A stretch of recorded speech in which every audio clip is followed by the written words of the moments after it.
Do zero ao 100K. Bora pro segundo episódio. Fui pro. Ah, não, depois com 5 anos, mas não, quase 5 anos que eu tava nessa empresa, o meu ex-patrão perdeu a distribuição. A indústria farmacêutica faz muito isso, quando eles precisam bater meta, ou eles tentam sufocar o distribuidor que já está no mercado para ver se ele consegue comprar um determinado valor para eles baterem a meta deles americana, porque a meta é mundial, é global, né? Porque elas são multinacionais. Ou eles colocam um novo distribuidor no lugar, que esse novo distribuidor vai ter que entrar comprando um estoque. E aí, como ele vai entrar comprando um estoque novo, ele já entra fazendo uma compra gigantesca e essa compra faz com que eles consigam bater a meta. Aí, um belo dia, o meu ex-patrão lá me ligou, falou: Alexandre, a partir de agora, canelinha no café, que não tem igual, que eu gosto demais, adoçantezinho. Aí meu ex-patrão me ligou, falou: Alexandre, a partir de hoje a gente não faz mais parte da Coopervision, que era o nome da empresa que eu trabalhava. E eu vou olhar, tô olhando outros projetos aqui para eu poder seguir. No que eu entrar, você tá comigo. Nesse meio tempo, se você quiser, você pode pegar as coisas lá do escritório, pode vender lá. E aí você vai, espera até o. E aí você faz um dinheiro com esse estoque que tá aí. Nossa, aí eu fiquei 6 meses sem trabalho, dependendo de ajuda de família, fazendo uns bicos ou outro lá em Vitória. Cheguei a ficar com o aluguel atrasado, passei por muito perrengue. E aí, um belo dia me liga um cara do Rio de Janeiro e me chama pra. Me falou que o médico lá de Vitória tinha me indicado, que eu era representante, se eu podia ir para o Rio de Janeiro no outro dia para entrar, para assumir a operação lá, que era para assumir a operação do Espírito Santo, mas como representante dele. Aí eu aceitei, estava precisando desesperado, ele mandou a passagem, eu fui para o Rio no outro dia. Voltei para Vitória, comecei a trabalhar nessa empresa. No primeiro mês eu já dobrei o faturamento dela. No terceiro mês eu já tava com quase triplicando o faturamento que eles tinham lá no Espírito Santo, porque a empresa não tinha muita recorrência, não tinha visita, a visita deles lá era bem fraca, o cara que estava lá não conhecia ninguém, e eu já dominava o mercado, já estava 5 anos no mercado lá, conhecia todas as secretárias, os médicos todos, então para mim foi rápido e tive o resultado muito rápido. Então tripliquei o faturamento em 3 meses. No quarto mês eles me ofereceram para ser gerente geral, que era da indústria, não dessa distribuidora, e me ofereceu para ser distribuidor exclusivo no Espírito Santo, para eu ser dono da distribuição toda, porque lá merecia ter um estoque, merecia isso. Foi aí, mas aí precisava de uma grana para poder entrar. Eu falei: ó, a única coisa que eu tenho agora é meu carro, eu vender meu carro, vou ficar sem carro para trabalhar, como que eu vou fazer? E aí ele liga pro seu pai, vê se seu pai consegue te ajudar. Na época meu pai era vivo. Eu peguei e liguei junto com ele pro meu pai. Falei: pai, ó, o Rogério tá querendo que eu vire distribuidor aqui no Espírito Santo. Precisa de tanto. O senhor consegue me emprestar? E assim que vai voltando, Aí ele: vou analisar, vou analisar. Daí a pouco ele me liga e fala: ó, fala com ele que eu vou te prestar o dinheiro. E aí eu fui, virei distribuidor. Vivia muito bem na época. Eu era novo, tava com 20 e poucos anos. Ganhava muito mais grana do que todos os meus amigos da minha idade, assim, na faixa etária de idade que eu tinha. Só que não tinha juízo nenhum.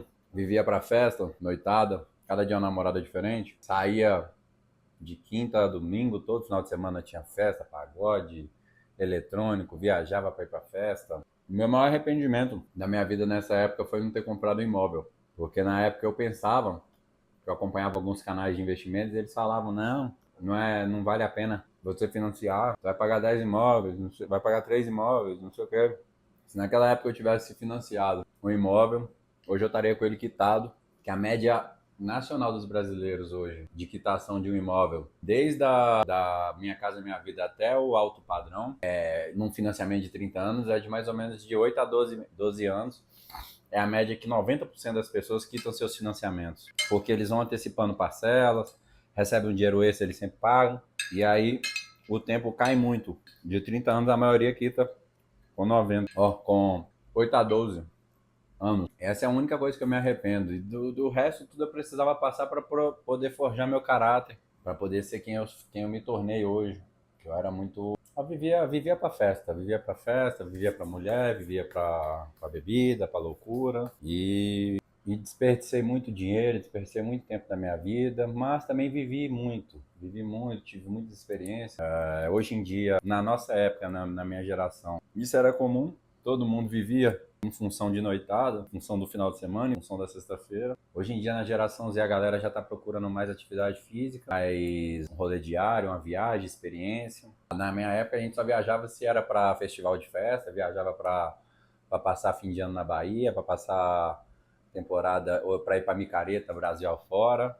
Essas eram as viagens que a gente gostava de fazer na minha geração. E hoje, assim, depois de passar por muitos perrengues, altos e baixos, eu me considero um sobrevivente, me considero um cara resiliente, que deu a volta por cima, que me reinventei várias vezes já na minha vida. Eu tive muitos desafios, muitas provas, muitos livramentos de Deus. Eu considero muito, eu atribuo muito a tudo aonde eu tô até hoje. Quando eu olho para trás, eu ainda não tô aonde eu quero chegar. Inclusive, eu tô na saga aqui para alcançar os 100 mil inscritos eu botar aí até ser no meio do ano que vem. Essa vai ser a nossa meta aqui. Eu ainda não tô aonde eu gostaria de estar, que eu vou estar, que eu tô. Eu saí da imobiliária que eu trabalhava, eu fui promovido e eu treinava as equipes.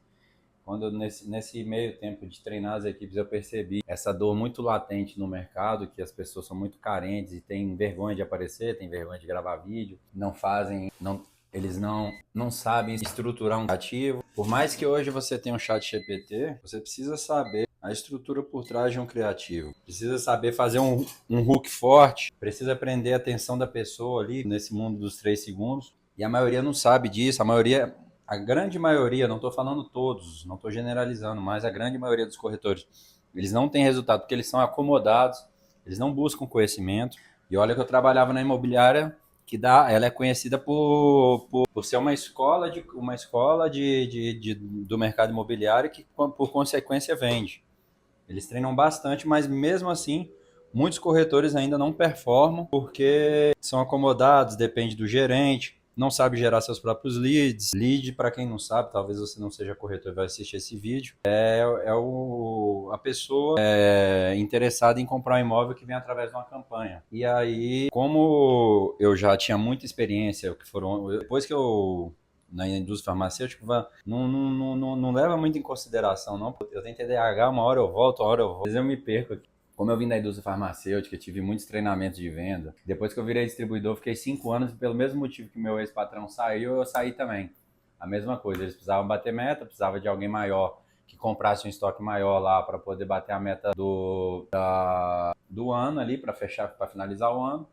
E aí eles me avisaram que eu ia ser desligado da empresa que eu era distribuidor lá. Que hoje ela é líder mundial em tudo, saúde ocular, oncologia, veterinária, gigantesca, a indústria. Então, eu já saí de lá com muita bagagem, com vendas e isso. Aí eu fui morar um tempo em Miami, fiquei por lá um tempo. Depois voltei para Minas Gerais. E aí, quando eu voltei para Minas, eu namorei, fiquei noivo.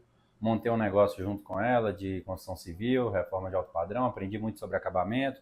A gente se separou. Quando a gente se separou, eu me vi. Ela ficou com um negócio.